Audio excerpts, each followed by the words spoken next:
part of it is important. So, I hope it counts. Eu gostaria de agradecer muito o convite do professor Antônio Marques, esse evento. É um grande prazer estar participando pela segunda vez. Eu estou participando do colóquio Wittgenstein aqui em Rio Nova. A primeira vez foi em 2002. E a minha área de pesquisa, na verdade, é a filosofia da educação. Né?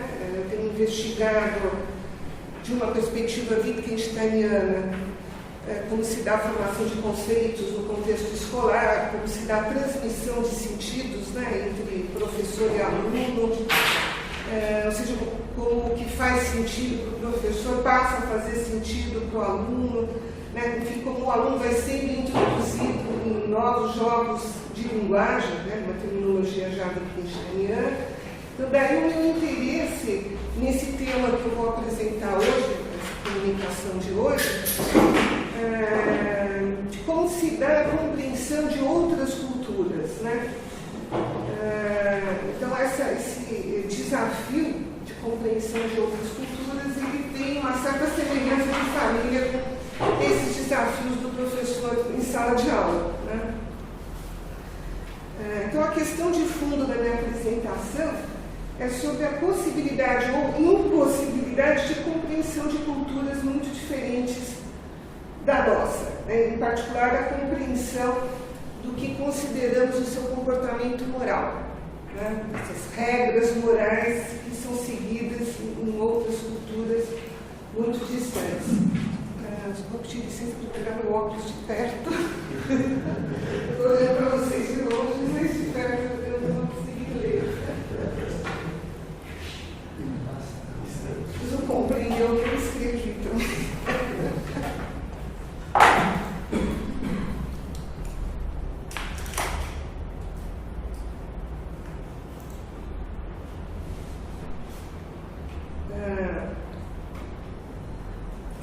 E essa apresentação tem muitas relações com a apresentação também do Jesus, né, que nós acabamos de ver. Acho que vai retomar algumas dessas ideias, né? Mas, para iniciar essa discussão, eu vou apresentar primeiro a posição de um filósofo, Peter Witt, né, que chegou a traduzir Cultura e Valor, contribuiu muito para introduzir as ideias do Wittgenstein no campo das ciências sociais, em particular na antropologia. E eu começo com um dos textos que ele escreveu, o título do artigo dele é Natureza e Convenção, onde ele vai defender a ideia de que há práticas e leis morais envolvidas com essas práticas de outras culturas que são ininteligíveis para nós. Né? Nós não temos como compreender essas práticas. Então, nesse artigo ele vai defender que haveria uma relação lógica entre as leis morais e os modos de vida de uma determinada sociedade, sendo que algumas dessas leis, regras, portanto, né, que nós seguimos, elas seriam universais, elas seriam condição para a existência de qualquer sociedade. Né? Então, essa é uma das teses do Peter Witt, apoiado em Wittgenstein, inclusive no segundo Wittgenstein. Ele vai dizer que as leis morais, elas não são totalmente arbitrárias. Né? Haveria nelas um componente natural, que se relaciona com fatos mais gerais da natureza. Né? Do mesmo modo que ocorre com as leis naturais das ciências empíricas, que se apoiam em fatos. Né? Então, nas leis morais, elas também teriam uma relação, uma componente natural da relação com fatos humanos.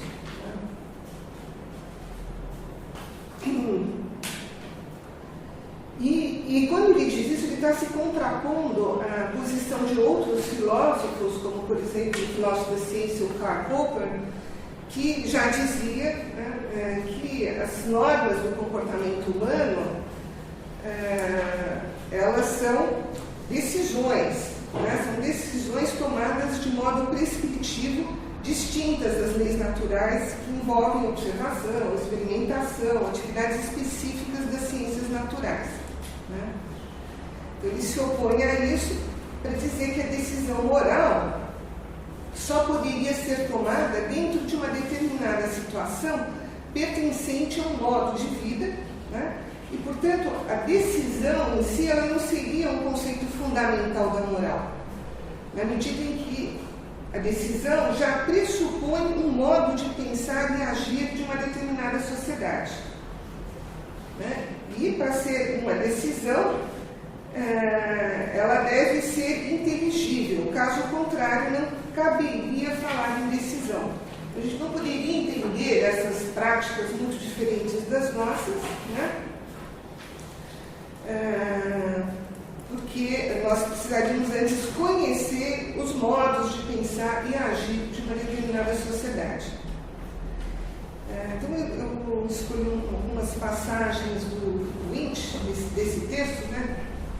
Nature and Convention, onde ele vai dizer, é a primeira passagem do texto que eu passei para vocês.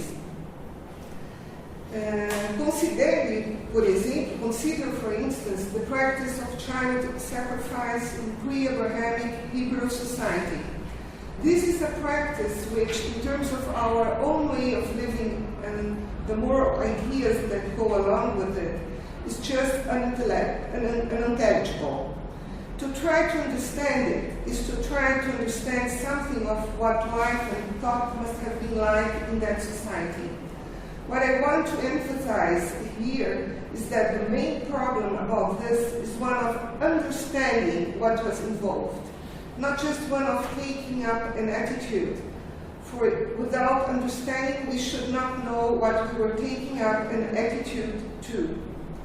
And it would be no more open to anyone to propose that this practice should be adopted in our own society than it's open to any to propose the rejection of the second law of thermodynamics in physics. My point is not just that no one would listen to such a proposal, but that no one would understand what was being proposed. What made child sacrifice what it was the role it played in the life of the society in which it was practiced. There is a logical absurdity in supposing that the very same practice could be instituted in our own quite different society. Bom, segundo então o Peter Lynch, né, as leis morais elas também se relacionam com os fatos do mesmo modo que as leis naturais, apenas a natureza dessa relação é que seria diferente, né? Seria uma natureza lógica. No entanto, o que o Popper estava dizendo, né? Quando ele dizia que as leis morais elas são arbitrárias, independentes dos fatos, o que ele estava dizendo é que elas não são derivadas dos fatos, ou seja, elas não são extraídas dos fatos, né, no sentido de que elas não seriam causadas por eles. E eu acrescentaria que os fatos humanos, eles se configuram como fatos no interior de jogos de linguagem, que se cristalizaram nas formas de vida humana. Né? E esses jogos, como o Wittgenstein sugere na segunda fase do seu pensamento, eles são regulados, né, por regras que determinam o comportamento, por regras que adquiriram uma autonomia em relação a esses fatos empíricos. Né? São regras, aí eu não vou me estender na natureza das regras, isso já acabou de ser apresentado aqui, né? Mas são regras que têm uma vagueza intrínseca, né? Elas comportam uma vagueza e elas, nesse sentido, elas não determinam o comportamento humano em uma única direção. Né? Aquele segundo equívoco que o Jesus apresentou do determinismo, né? Não há um determinismo das regras.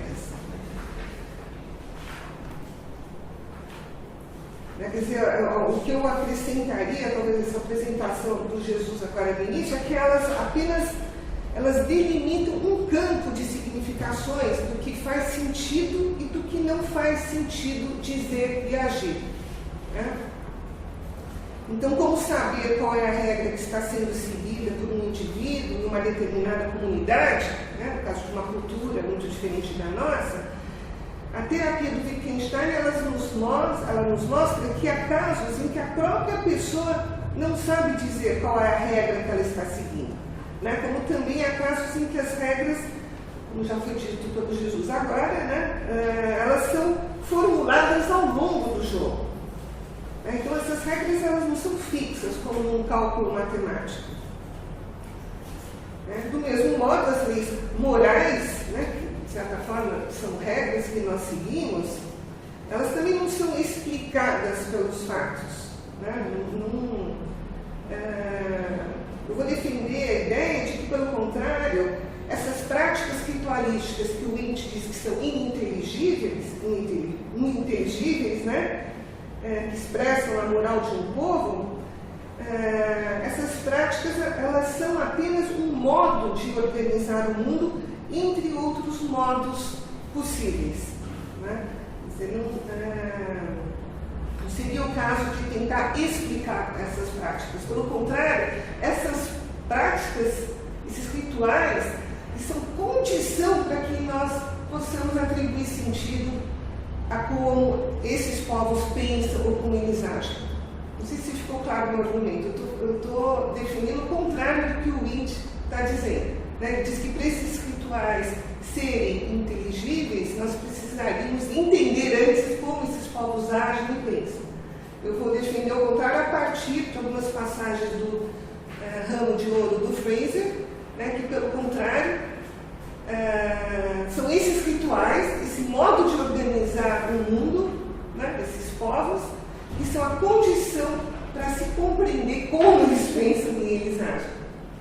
Né? Só estou antecipando aqui um pouco o meu argumento, como eu vou desenvolver. Né? Agora, o Wundt, além do que ele disse aqui nessa primeira passagem, ele vai ainda um pouco além, ele vai dizer que algumas das normas morais elas estariam presentes em qualquer sociedade. Então eu cito novamente o Wundt.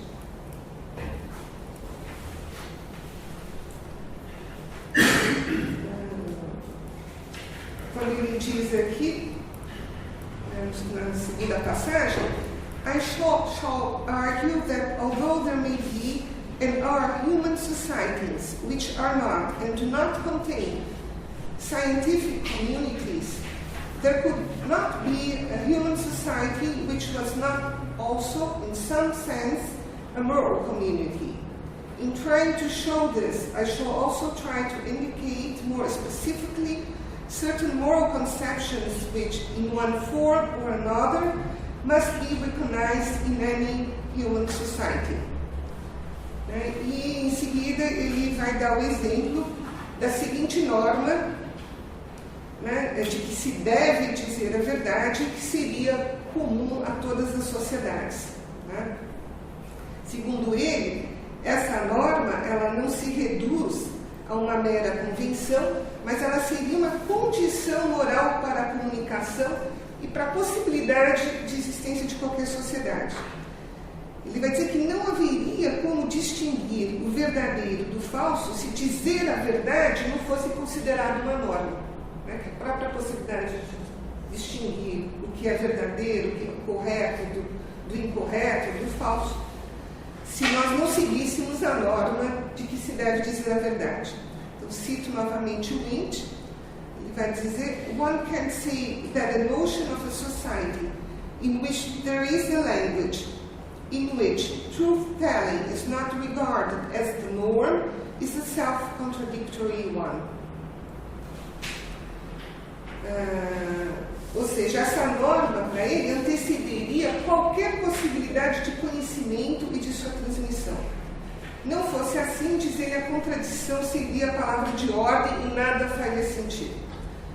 E esse argumento nós já conhecemos, ele milenar, né? Ele remonta a Parmênides, grande mestre de Platão, já no século VI a.C., ele postulou aquele princípio fundamental de que o ser é, o não ser não é, né? As coisas não podem ser e não ser ao mesmo tempo, né? Isso aqui, ou é uma mesa ou não é uma mesa, né? Não é possível ser e ao mesmo tempo não ser uma mesa. Então, esse é um princípio fundamental, né, que vigorou por mais de 2.600 anos e que guia a nossa procura por verdades universais, até absolutas, que nos resguardem da contradição, né? Essa contradição tão temida pelos filósofos e pelos matemáticos também. E aí acho que entra muito fortemente a crítica que o Wittgenstein vai endereçar ao Platão e aos neoplatônicos, né? Que é uma crítica que reside em boa parte em questionar a crença numa precisão absoluta dos nossos conceitos, que está radicada na ilusão de uma essência última isenta de qualquer contradição. Então, contrapondo-se ao temor da contradição, para o filósofo, né, para Wittgenstein, o que é verdadeiro ou falso é dito no interior de jogos de linguagem, onde as suas regras são de natureza convencional. Então, essas regras, sejam as regras da matemática, sejam as regras da moral, né, dos jogos da ética, elas são as condições de sentido do que é dito. Elas próprias não são nem verdadeiras nem falsas. Elas apenas delimitam, né, esse espaço de sentido que eu já me referi, do que faz, né, um espaço onde essas regras vão dizer o que faz e o que não faz sentido. Né? E só para algumas finalidades elas demarcam o que é verdadeiro ou falso. Né? Dentro desses jogos de linguagem, nós vamos ter critérios para atribuir verdade ou falsidade no enunciado, né? Ou a correção de uma ação ou a incorreção de uma ação. Né? Sempre lembrando que esse espaço de sentido, proporcionado por essas regras, né? Nós não temos uma regra, mas um conjunto de regras, né? Ele admite uma vagueza, e essa vagueza que é fundamental para que haja comunicação, independentemente de uma fidelidade a uma suposta verdade, mesmo que de natureza convencional, né? Ou independentemente de uma regra, né, como essa do Wundt, de que devemos dizer a verdade. Então, mais um parênteses, né, do meu ponto de vista, da minha interpretação do Wittgenstein, só após 26 séculos de reinado do racionalismo clássico, né, de que o ser é, o não ser não é, que eu acho que é com Wittgenstein que se substitui essa distinção do verdadeiro e falso pela distinção entre o que faz e o que não faz sentido. Eu acho que o Wittgenstein abandona essa distinção entre o verdadeiro e o falso. Abandona no seguinte sentido, né? Para algumas finalidades, essa exatidão ela é cobrada. Nos jogos de linguagem, como na matemática, né? Ou em outros jogos de linguagem, por determinadas finalidades. Ela não existe a priori, né? Essa distinção. Ela não é uma condição necessária, por exemplo, para a existência de uma sociedade. Essa norma, por exemplo, norma moral deve-se sempre falar a verdade, é apenas uma das regras que seguimos em nossos jogos da ética, presentes em nossas formas de vida e em outras parecidas com as nossas. Mas nós podemos imaginar e mesmo descrever comunidades que não têm o conceito de verdade, e não obstante constatar que isso não impede a comunicação entre seus membros. Né? Por exemplo, a gente pode aceitar a sugestão de Wittgenstein, no parágrafo 203 dos últimos escritos da filosofia da psicologia, e imaginar uma tribo em que não há o conceito de dor simulada, né? Como o professor Antônio Marx já trabalhou bastante no seu texto, né? no seu livro do interior. Nessa tribo imaginada por ele, as pessoas se expressam como se estivessem sentindo dor. E, no entanto, em boa parte dos casos, não estaria se sentindo de fato dor. Né? Um exemplo do Wittgenstein, Gedankenexperiment, né, do Wittgenstein. Então, essas pessoas estariam mentindo? Então, eu cito aqui essa passagem do Wittgenstein, e do meu ponto de vista, através desse exemplo, ele vai fazer a terapia da aplicação de termos epistemológicos aos conceitos psicológicos. Então, cito Wittgenstein, é uma das passagens aí do texto passado. Ele diz: uma tribo que não conhece o conceito de dor fingida. Quem entre eles expressa uma dor será alvo de compaixão. Eles não conhecem a atitude de desconfiança para com a expressão de dor. Um viajante que chega da nossa civilização a deles, frequentemente pensa que as queixas são exageradas, que apenas têm a finalidade de causar compaixão. Os nativos não parecem pensar assim. Eles têm na sua linguagem uma expressão que corresponde de algum modo à nossa expressão ter dores. Um missionário ensina as pessoas a nossa linguagem. Nisso educa-as também e com ele aprendem a distinguir entre expressão de dor genuína e dissimulada. Pois ele desconfia de algumas exteriorizações de dor e reprime-as, ensinando as pessoas a serem desconfiadas. Entre um processo de um treinamento, de um adestramento, a seguir uma nova regra, a regra de desconfiar. Essas crianças, olha, o Wittgenstein usa o termo, elas aprendem a nossa expressão ter dores. Logo também, fingir que se tem dores. E a questão é, fornecemos a essas pessoas um novo conceito de dor? Por certo, eu não diria que só agora sabem o que são dores, pois isso significaria que nunca tinham experimentado dores antes. Então, essas pessoas, elas aprendem a dissimular. O que elas aprendem o que é dissimular, no caso aqui, o sentimento de ter dor. E numa outra variante dessa passagem, que eu encontrei no livro do professor Antônio Marx, uma nota, mas que eu achei extremamente interessante, o Wittgenstein diz: mas tiveram de receber um novo adestramento para o uso das nossas palavras. Este adestramento foi similar, mas não igual ao antigo. Não que já não tivesse havido um adestramento. Eles já tinham um uso do conceito de dor. Eles já haviam sido adestrados a usar, mas de um outro modo, essa palavra. Então, é um segundo adestramento, digamos, que possibilita um novo uso do mesmo conceito, do conceito de dor. Como se esse conceito tivesse sido ampliado, seus usos apenas foram ampliados. Então, há uma semelhança de família entre o uso do conceito de dor pelos membros da tribo e o seu uso, um novo uso aprendido pelo missionário, ou seja, um novo aspecto do conceito passa a ser introduzido, que para a forma de vida anterior não era relevante. Simplesmente isso. Como diz Wittgenstein, não é que as pessoas não tivessem consciência da diferença entre os que se queixavam de dor e os outros sem dor. Certamente que não. Aí cito Wittgenstein. Mas por que não dizer que não era importante para elas?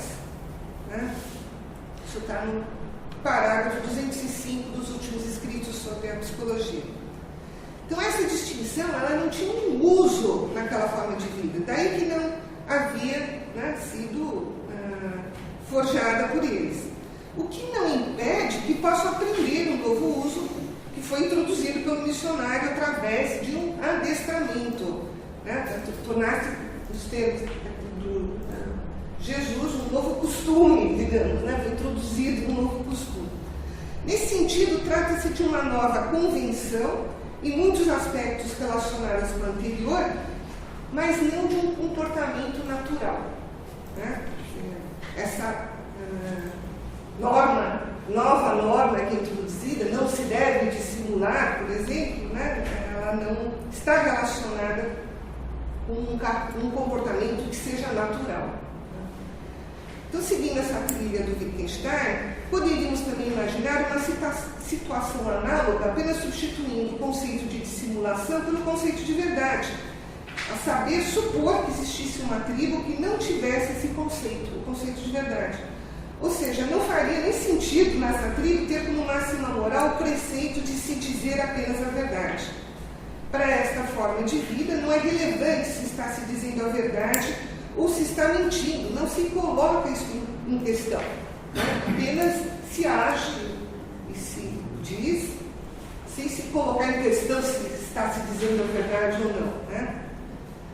Então, retomando a tese de Wundt de que a máxima moral, que deve se dizer a verdade, seja imprescindível para a existência de qualquer forma de vida, um dos seus argumentos apresentados é o de que este aprendizado de se dizer a verdade, ele vai dizer que, né, cito Wundt, is part of the process of learning to speak, and also that learning this involves at the same time learning that speaking truthfully is the norm, and speaking untruthfully a deviation. Né? Então, que isso se aprende junto com o aprendizado da linguagem. Essa norma de que se deve falar a verdade, ela se aprende à medida que se aprende a falar, se aprende uma linguagem. Né? E, de fato, aqui eu concordo com o Wundt, na nossa forma de vida ocidental, esse preceito ele é aprendido junto com a linguagem e já é aprendido como norma. Acho que esse é o ponto. Né? Ele é aprendido com função de norma. É assim que nós devemos agir. Né? Uma norma que passa a orientar o nosso comportamento em geral e também passa, simultaneamente, a fazer parte dos jogos de linguagem da ética. Mas seria essa uma condição para a possibilidade de uma forma de vida humana, de uma sociedade? Né? Então, o meu ponto é que não há uma universalidade dessa norma ou de qualquer outra. Não importa o conteúdo da norma moral. Né? Se uma norma ela se configura como uma norma normal para o seu caráter normativo. Né? Do modo como ela é introduzida dentro de um jogo, dentro de uma forma de vida, através dos jogos de linguagem da ética. Né? Então, independentemente do conteúdo da norma, né, minha tese é de que o uso de determinados enunciados, né, esse uso como norma, isto sim é imprescindível para a constituição de uma comunidade e, simultaneamente, condição para a existência de jogos de linguagem éticos, quaisquer que sejam. Né? Então, a constituição de regras envolvidas com as diversas atividades que fazem parte de uma forma de vida, no momento em que essas regras são aprendidas, né, no sentido de nós aprendemos a segui-las, né, é nesse momento em que surge a possibilidade de escolher entre uma regra ou outra. Né? Quer dizer, nós passamos a poder escolher uma regra em detrimento de outra. E aí, então, passamos a ter a possibilidade de segui-la ou transgredi-la. Né? Que é o que caracteriza o conceito de regra para Wittgenstein. Né? Regra é uma norma em que nós seguimos ou transgredimos. Né? E como isso é um tema que eu já trabalhei anteriormente, né? Que ao longo desse processo configura-se o que denominamos de pensamento. Na medida em que a possibilidade de pensar ela está ancorada nesse fato de podermos escolher entre diferentes regras. Né?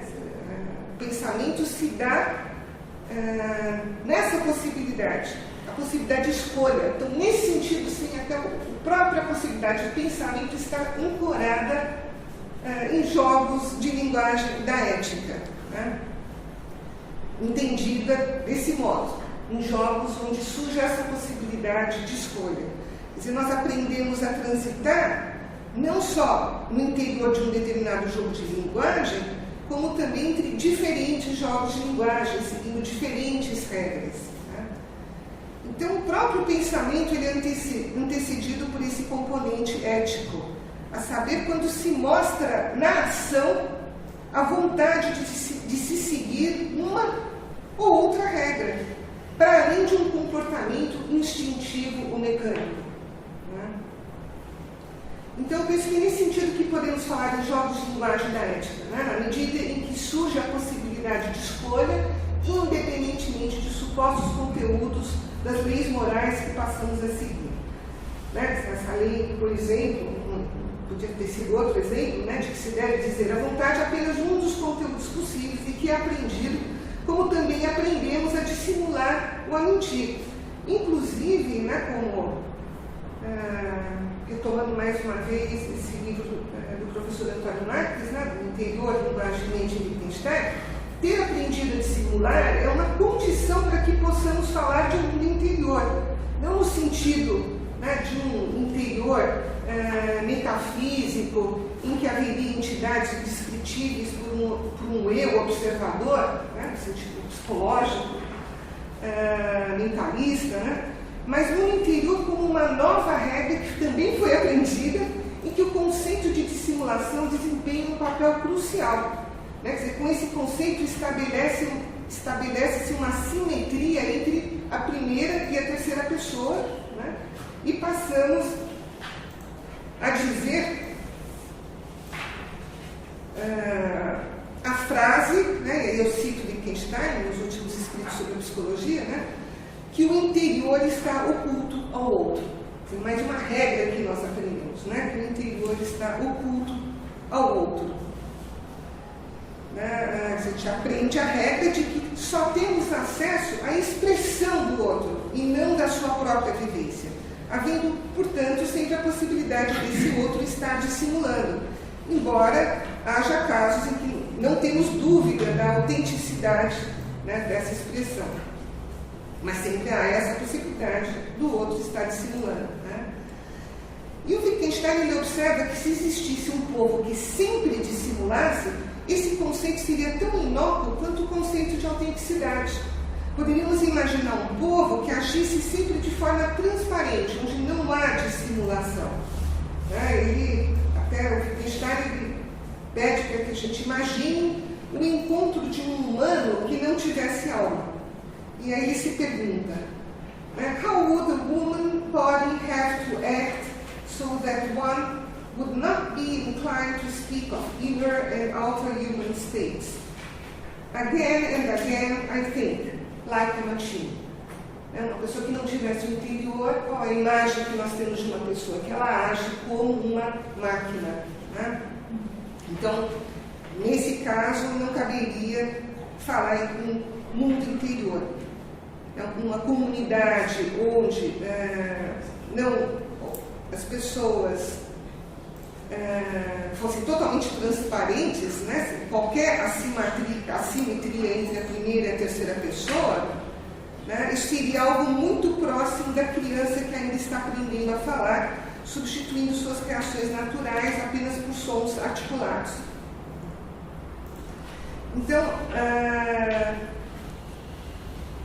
contrapondo-me mais uma vez à tese do Wundt, né, que dizia que para tornar possível a comunicação seria o compromisso com dizer a verdade, isso transformar em lei moral, né,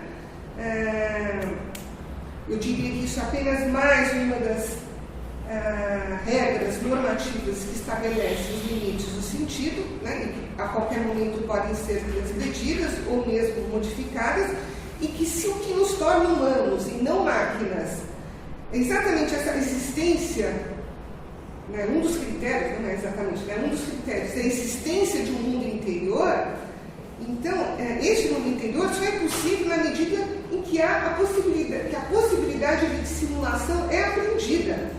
Né? Ou seja, aprende-se a regra de não dizer a verdade. Chegamos a um paradoxo, né? Quer dizer, parece que aparentemente estamos diante de um paradoxo. Ou nós fomos levados a esse paradoxo ao supor a existência de conteúdos universais do comportamento moral. Né? Então eu escolhi algumas passagens das observações do Wittgenstein sobre o ramo dourado do Fraser. Eu estou supondo que uma boa parte dos que estão aqui já leram, já conhecem, então eu não vou ler tudo, mas está aqui no verso da página que eu passei para vocês, né? Eu vou ler só algumas coisas. onde nessa obra do Wittgenstein, né, nessas suas observações sobre o ramo dourado de Fraser, essas observações, eu acho que esclarecem não só as confusões desse antropólogo britânico, né, o Sir James George Fraser, como também, ao meu ver, nos possibilita olhar para esses rituais de uma cultura muito diferente da nossa, não como ininteligíveis, como afirma o Wundt, mas apenas como uma outra possibilidade de organizar a nossa experiência a partir dos mesmos fatos gerais da natureza. Né? Os fatos estão aqui. Né? O mundo existe. O Wittgenstein não nega a existência do mundo.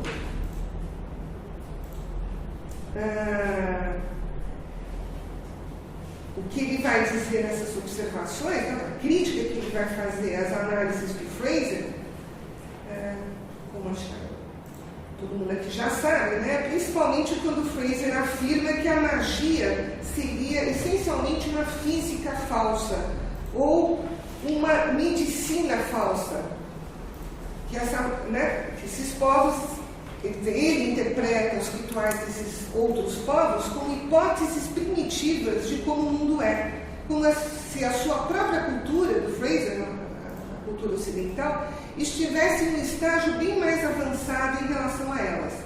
Então, contrapondo-se a Fraser, Wittgenstein, ele vai dar vários exemplos da função expressiva desses rituais, que não são exclusivos dos povos estudados por Fraser, mas que também estão entranhados em nossas formas de vida. Quer dizer, nós também temos os nossos rituais, né? Nós também agimos ritualisticamente nas mais diversas atividades do cotidiano. E a própria ciência, ela tem os seus ritos.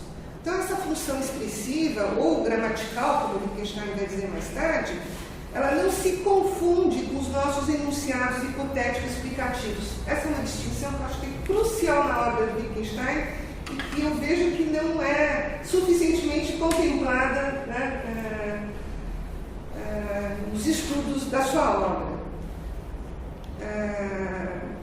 E nessa, aqui, especificamente no ramo dourado, isso fica muito claro, porque os ritos para o Wittgenstein, eles são a forma da descrição, né? Eles não estão descrevendo nada, eles possibilitam a descrição, eles possibilitam inclusive um enunciado hipotético explicativo, eles possibilitam as explicações, né? Esses ritos são o que nos permite atribuir sentido à nossa experiência e organizá-la de determinada forma. E esses modos de agir, eles vão se cristalizando em nossos hábitos e costumes, né? Eles são como o olho que vê. Nós podemos descrever o que está sendo visto, né, nosso campo de visão, mas nós não temos como ver o próprio olho.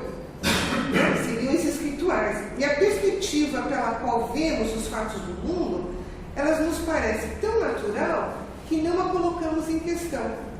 Daí venha, talvez, o mito, segundo Wittgenstein, né, de que nossa alma escolheu o corpo antes do seu nascimento, pois é este o sentimento de pertença, né, o sentimento de pertença. Cito Wittgenstein aqui, né, uma dessas passagens, que vale a pena ler essa passagem, diz assim: se uma pessoa tivesse a liberdade de poder nascer numa árvore de uma floresta, então haveria aqueles que selecionariam a árvore mais bela ou a mais alta, aqueles que escolheriam a mais baixa e aqueles que escolheriam uma árvore média ou menor que uma média. E entendo que eles o fariam não por filistinismo, mas pela razão ou pelo tipo de razão pelo qual o outro escolheu a mais alta. Que o sentimento que temos pela nossa vida seja comparável ao da pessoa que pôde escolher o seu ponto de vista no mundo, está na base, creio, do mito ou da crença de que escolhemos o nosso corpo antes do nascimento. Né? Ou seja, um comprometimento, um engajamento pelo modo de ver o nosso mundo. Né? Agora, isso não significa, em hipótese alguma, a impossibilidade de compreender outros pontos de vista, outros modos de se engajar no mundo. E embora o Wittgenstein reconhece a dificuldade para vencer as barreiras da vontade, de modo que outros cenários sejam descortinados, ele vai dizer que isso não impede que novas ligações de sentido possam ser estabelecidas, conectando visões aparentemente tão opostas. Então, acho que essa é uma das tarefas da terapia filosófica do Wittgenstein, que é esse método que ele desenvolveu, que tem uma finalidade essencialmente ética, como a gente vê quando ele se refere aqui ao ritual do carvalho, praticado nas florestas da Europa, entre os povos da antiguidade grega e latina, e que tinha sido descrito pelo Fraser como uma prática pueril e ingênua desses povos, a adoração do carvalho. O Wittgenstein ele, vai então se contrapor ao Fraser para dizer que o que nos torna humanos, dotados de um intelecto, não é essa comunhão aparentemente indissociável entre homem e árvore, como o Fraser colocava, mas pelo contrário, um progressivo afastamento do nosso solo originário. Cito o Wittgenstein, na página 204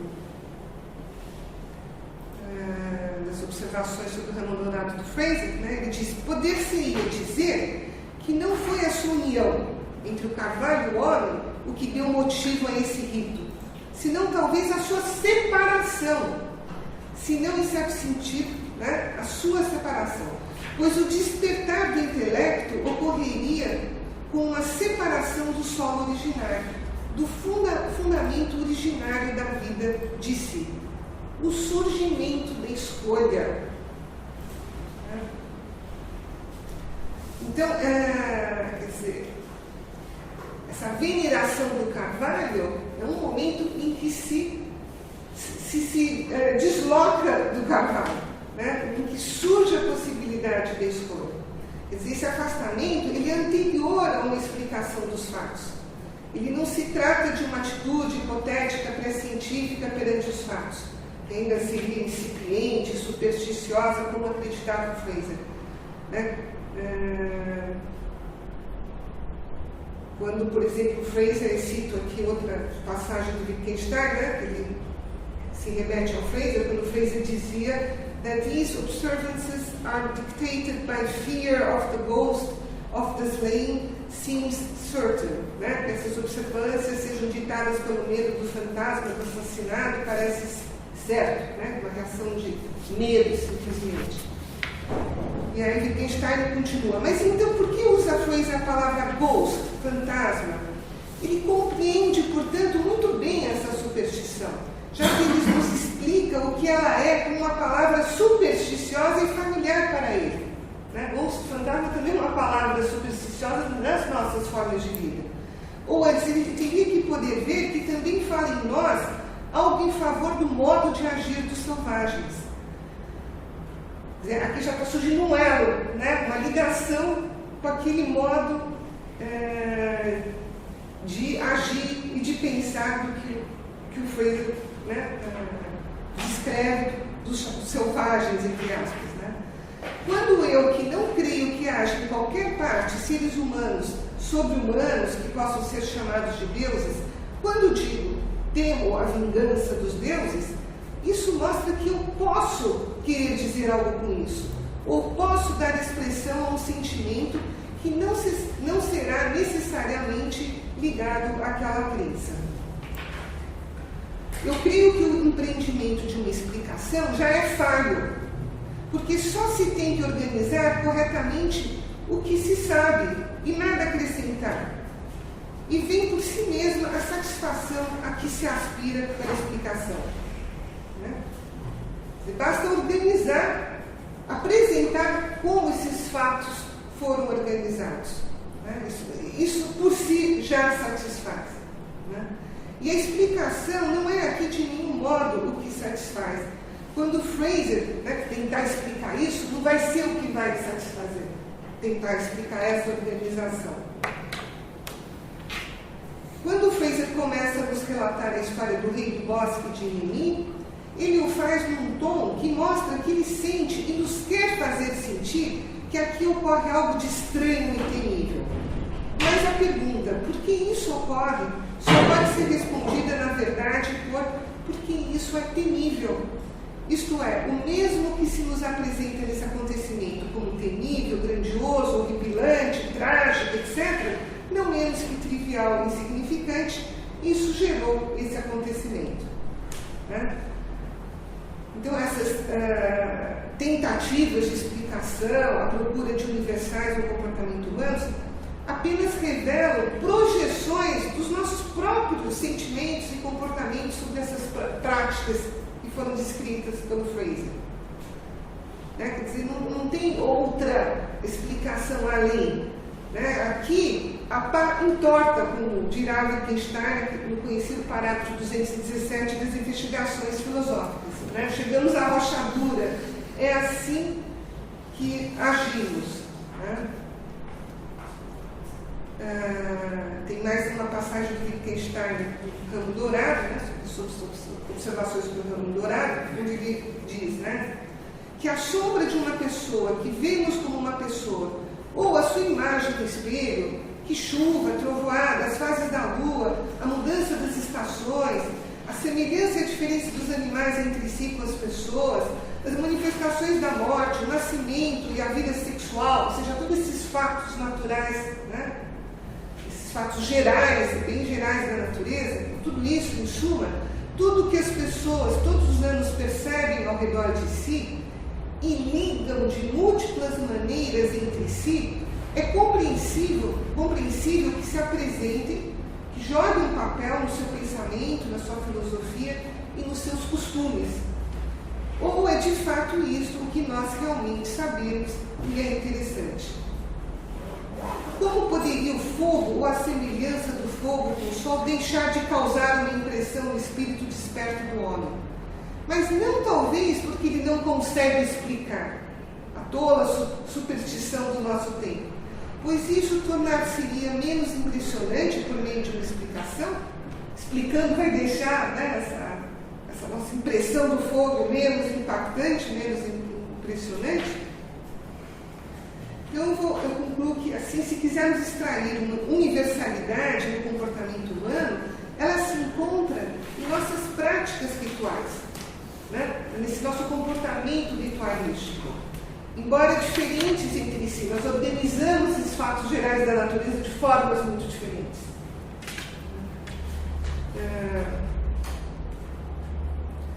Segundo Wittgenstein, somos todos, de certa forma, um animal cerimonial. Né? Em um outro momento que ele vai dizer que na nossa linguagem está sentada toda uma mitologia. Né? Isso já está na nossa linguagem. Então, o que seria para o Wittgenstein compreender uma outra cultura? Em que sentido poderemos falar em compreensão de uma outra cultura? Se essa compreensão ela não depende de explicações, de tornar inteligíveis essas práticas, como queria Kierkegaard, né, e outros antropólogos, em que outros sentidos somos capazes de compreender culturas muito diferentes das nossas? Né? Aí eu acho que o método terapêutico do Wittgenstein é fundamental para que se dê essa compreensão. Vou pular aqui, senão não vai dar tempo, né? Que é, na minha interpretação do Wittgenstein, seria dirigir o olhar do seu interlocutor para as inúmeras concatenações possíveis entre as diferentes formas de vida. E é nesse sentido, né, de Wittgenstein, que eu acho que podemos falar em compreensão de outras culturas. Quer dizer, é um processo que se dá à medida que vamos estabelecendo ligações internas entre elas e o nosso próprio modo de ver as coisas. Né? E quando nós estabelecemos esses elos, nós obtemos, né, e aí cito o Wittgenstein, uma apresentação panorâmica, né, que proporciona o compreender, a compreensão que consiste precisamente em ver as concatenações, em encontrar elos intermediários. Né? Cito outra passagem que está no item 10 da folha de vocês, né? Onde ele diz: um elo intermediário hipotético, entretanto, nada deve fazer nesse caso senão dirigir a atenção para a semelhança, para a concatenação entre os fatos. Como se uma pessoa quisesse ilustrar uma relação interna da forma circular com uma elipse, transformasse gradualmente uma elipse num círculo, mas não para afirmar que uma certa elipse, factualmente, historicamente, teria se originado de um círculo, que seria uma hipótese evolutiva, senão somente para aguçar nosso olho para uma concatenação formal.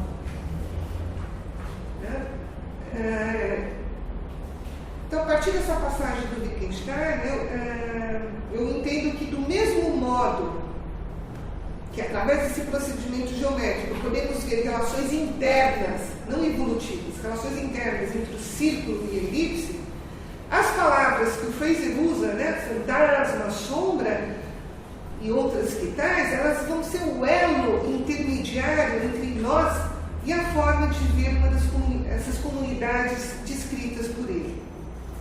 A última citação aqui do Wittgenstein, que eu escolhi, cito Wittgenstein, gostaria de dizer, nada mostra melhor nosso parentesco com aqueles selvagens do que Frazer ter à mão uma palavra tão familiar para ele e para nós, como ghost, fantasma, ou shade, sombra, para descrever a maneira de ver daquela gente. Quer dizer, ou seja, os nossos conceitos de fantasma, de sombra, enfim, de regra, como estava falando anteriormente, os nossos conceitos em geral são suficientemente vagos para que nós possamos estabelecer essas conexões. Agora, é claro que isso não basta, a vagueza dos nossos conceitos, para que essas conexões sejam feitas. Wittgenstein também tinha consciência de que precisava vencer as barreiras da vontade de seus interlocutores, persuadindo-os a ver de outros modos o que até então parecia a eles ser a única possibilidade de compreensão. Então, embora não haja garantias de sucesso, garantias de se persuadir o outro, de vencer as barreiras da vontade do outro, eu acho que esse método panorâmico que o Wittgenstein mostra, na sua terapia, esse método panorâmico, ele tem como finalidade levar o interlocutor a ver de outros modos, combatendo-se assim o dogmatismo que todos carregamos dentro de nós. É uma finalidade ética nesse sentido de combater esse dogmatismo que nós carregamos dentro de nós, de estar engajado no nosso modo de ver o mundo e não disponibilizar a nossa vontade de olhar para outras formas de organizar esses fatos tão gerais da natureza.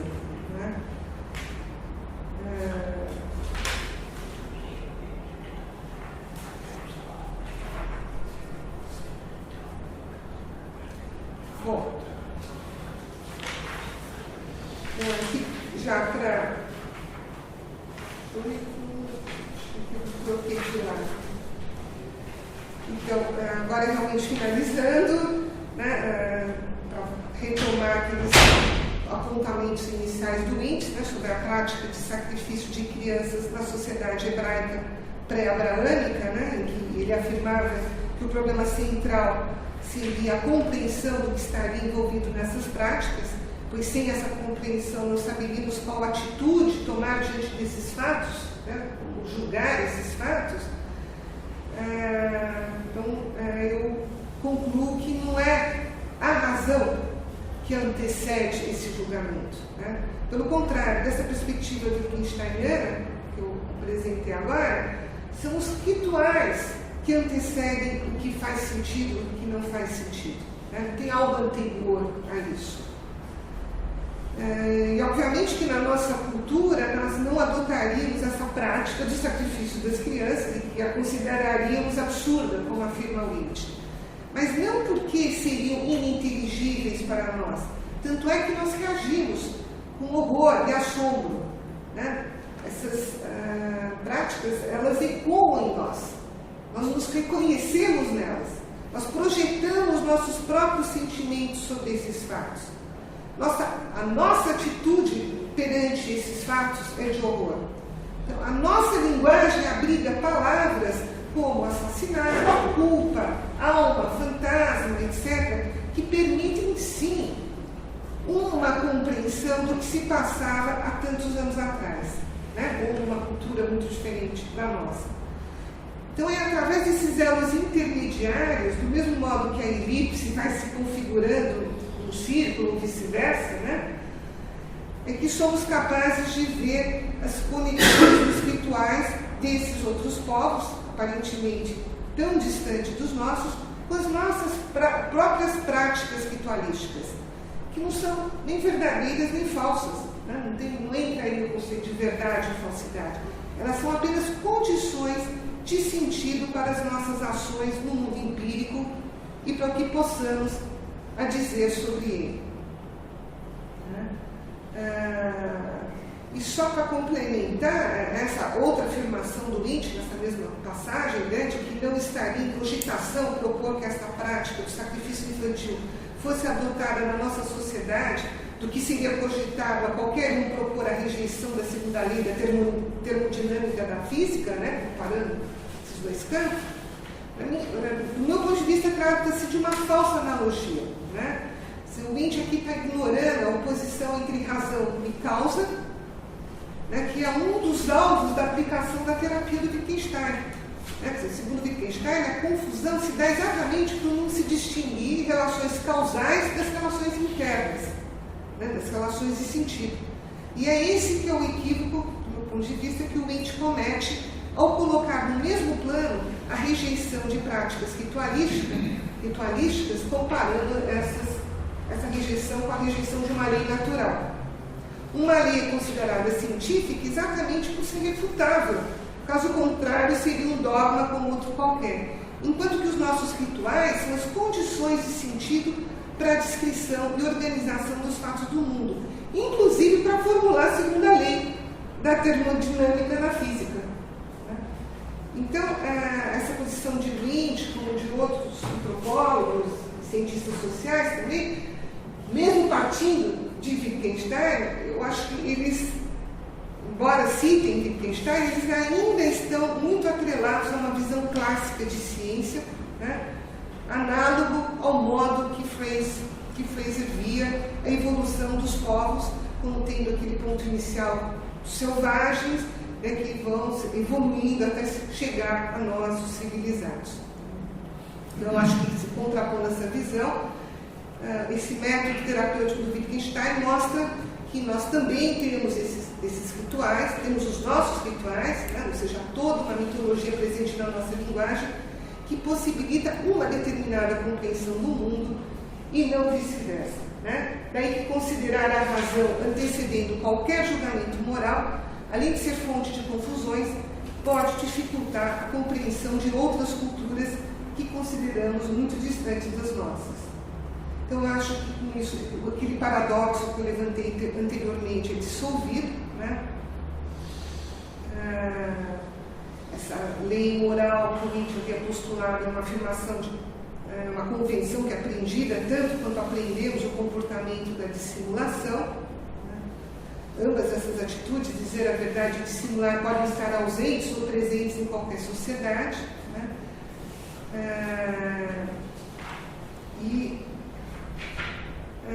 As pessoas não dizem a verdade, elas apenas dizem, elas apenas agem, né? Só bem depois que aprendem a diferenciar, eventualmente aprendem a diferenciar enunciados verdadeiros dos falsos, como também aprendem a dissimular, e gradativamente nossa forma de vida ocidental vai se cristalizando em seu comportamento o ritual de se dizer predominantemente a verdade, ser introduzido, né? Assim nós vamos ser introduzidos a um dos jogos de linguagem da ética, dentre outros possíveis.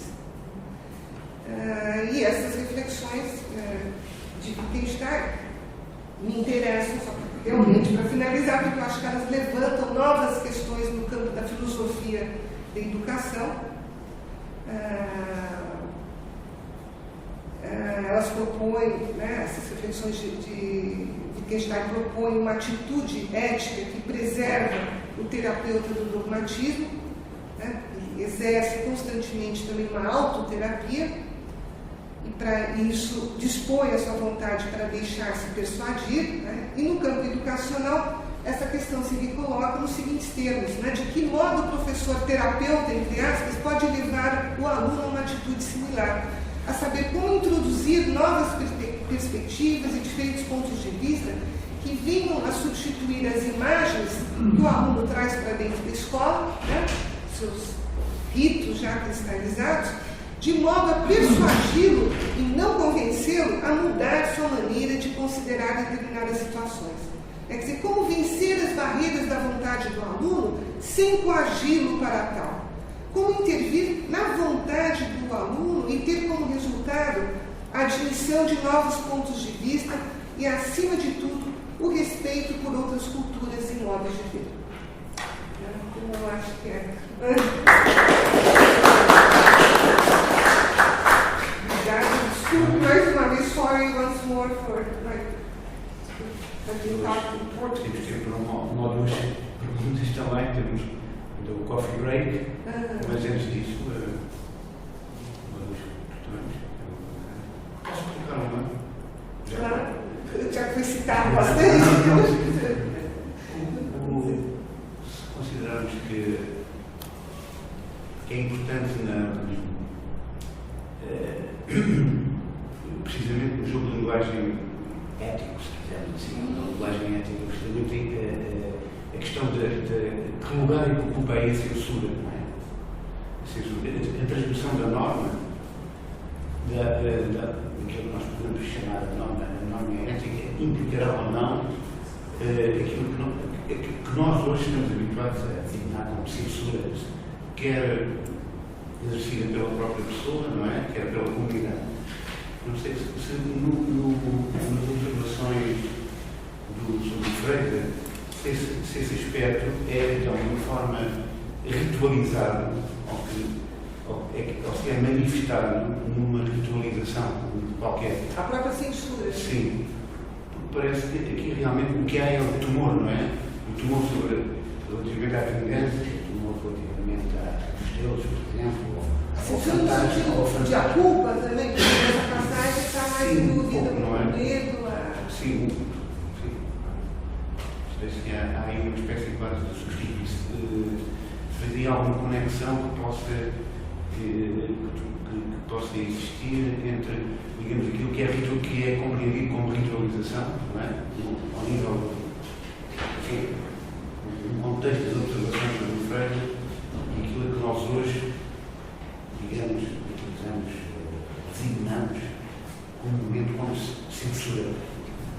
Não, a própria regra, ela já traz embutida em si a característica de... Nós aprendemos também o que é transgredir a regra. No momento que a gente aprende a seguir uma regra, simultaneamente, ou até mais, a gente aprende o que não se deve fazer do que se deve fazer. Né? Então, eu acho que esse conceito de censura, digamos, estaria mais vinculado a esse aprendizado do que não se deve fazer, né? Quer dizer, não se deve matar, não se deve, né? Mais do que deve-se fazer algo, né? Então, tanto é que até o Ryle, tem um momento que ele diz, né, no Concept of Life, que quando você vai ensinar uma regra, quando você siga por esse caminho, né, no exemplo do Wittgenstein, a regra é como um caminho, na verdade, ou então, na verdade é até o contrário, né, quando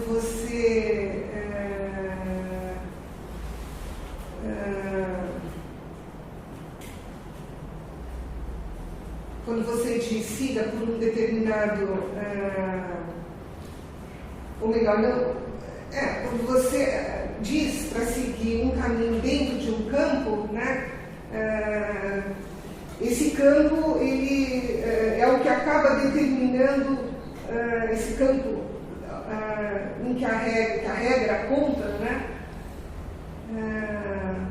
Ou melhor, o não dizer, né? Não mates, ou não faça isso, não faça uma determinada coisa, não siga esse caminho, ou não siga isso, te abre mil outras possibilidades, né? A regra é muito vaga, é muito...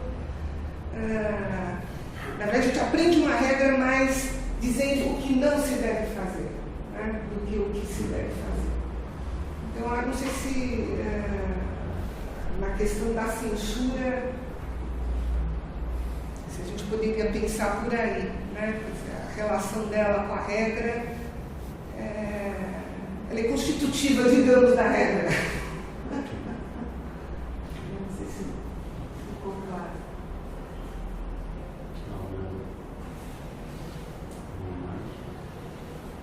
Então, nós temos já um pouco perto mais do almoço, mas temos um coffee break. Vou adotar o tom português, então. É que estou aqui com montes de ideias, então estou com dificuldade em formular. Já apoiei muito a ideia. Foi o salto para a educação que me está a fazer hesitar se este tipo de outra tem ou não. É que quando os meninos estão a aprender as regras, eles também são avaliadores dessas regras que estão a ser dadas. Dependendo da sua experiência, eles podem ou não fazer. Desculpa, não tenho a pergunta formulada, vou dar uma. Lembrei-me de um menino que conheci uma vez que foi para uma escola na Dinamarca e depois foi voltar para Portugal. E eu perguntei-lhe: gostaste de estar na escola? E ele: sim, gostei imenso de estar na escola. E depois perguntei-lhe: gostaste de voltar? E ele calou-se. Porque ele sabe, quer dizer, ele conhece o jogo e sabe dizer, ou seja, ou não dizer, disse-me. Portanto, o que eu ouvi foi, ele avaliou e viu que as regras onde ele estava lá correu melhor para ele. Agora vou entrar em inúmeras interpretações porque é que isto é verdade, não é? Mas eu quando ouvi, portanto, eu faço este trabalho com os miúdos, eu ouvi e pensei, pois, ou seja, nós podemos avaliar umas regras como melhores que outras, mas, e também, e ao vermos essas diferentes possibilidades, também. Não, mas é nesse campo, eu não entendi a questão. Eu acho que é nesse campo que eu acho que se exerce a ética mesmo, né? Essa possibilidade de escolha entre. Porque a maior parte dessas regras, elas são engolidas para o Wittgenstein fala engolir, né? Quer dizer, elas são aprendidas muitas vezes tacitamente. A maior parte delas é aprendida tacitamente, inclusive na escola. Né? Então o aluno ele age segundo essas regras, ou transgride essas regras, né? Mas eu acho que a formação ética ela vai se dando à medida que o aluno vai sendo capaz de transitar entre elas, vai sendo capaz de escolher entre uma e outra. É isso que é fundamental na formação ética do aluno, né? Ele ter essa possibilidade. E acho que a escola propicia isso, né? Poder ver que existem outros ritos, outras formas de ver, outras formas de organizar o mundo, né? E trabalha essa vontade do aluno, né? Para ele ser capaz de julgar algo, né? Tendo essa visão panorâmica, digamos, e não restrito só ao modo original que ele aprendeu essas regras, que a maior parte delas é realmente um aprendizado tácito. Então ele vai agir de certa forma mecanicamente. Acho que a escola é uma oportunidade de ele não agir mais mecanicamente, preso aos seus antigos rituais, né? Seguindo essas regras tácitas, e até ter a oportunidade de explicitá-las e comparar, fazer elos intermediários com outras